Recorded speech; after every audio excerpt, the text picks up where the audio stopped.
Mommy.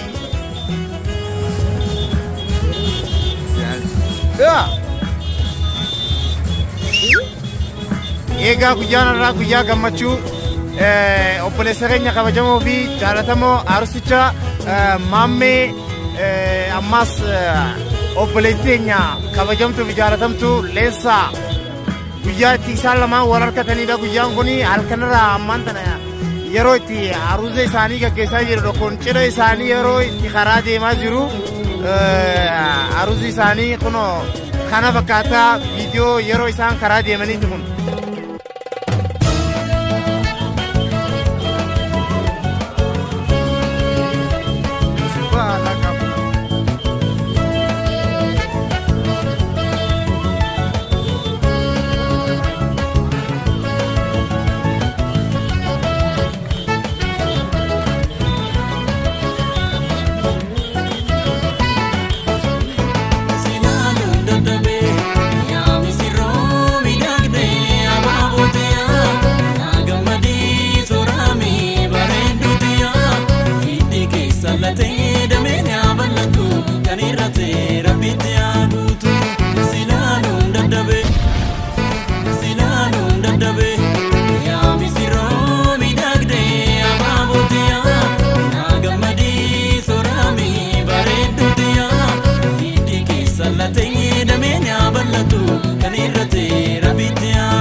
amma maaloo si tuqa nagayaan karaa bu'ii nam hundoo gammachuu qaba.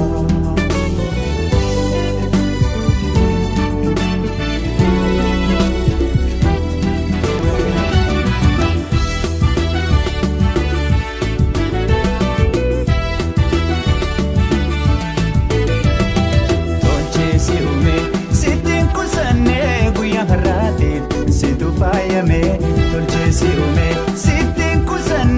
guyyaa karraatiif situ faayame yaaleen sutiya siif jecha dhufe kottu as bahee as ilaalume. Hogguu kofaltu sirraa bareeda namni si ilaaluuf didichaa dhufe. Hogguu kofaltu sirraa bareeda namni si ilaaluuf didichaa dhufe. Waliin taphadhu.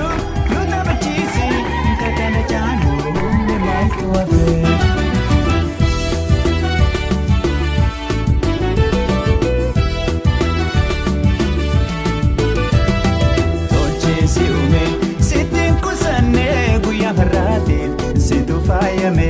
Tolchesi ume sittin kusanne guyyaa har'aatiin situ faayame yaaleen sutiya siif jecha dhufe kottu as bahee as ilaalume. Hogguu si ilaalanii hedduu bareeda bifa amalaan waa hundaan adda. Hogguu si ilaalanii hedduu bareeda bifa amalaan waa hundaan adda. Ijaan si garguuf meeqaatu hawwe kakarra dhufnee akka isheen hawwe.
Ayyaantu gadai yaa'ibsitu aadaa. Ayyaantu gadai yaa'ibsitu aadaa. Looyuu bagaatisa na sirbimee martuu teeraasa na sirbimee martuu teeraasa.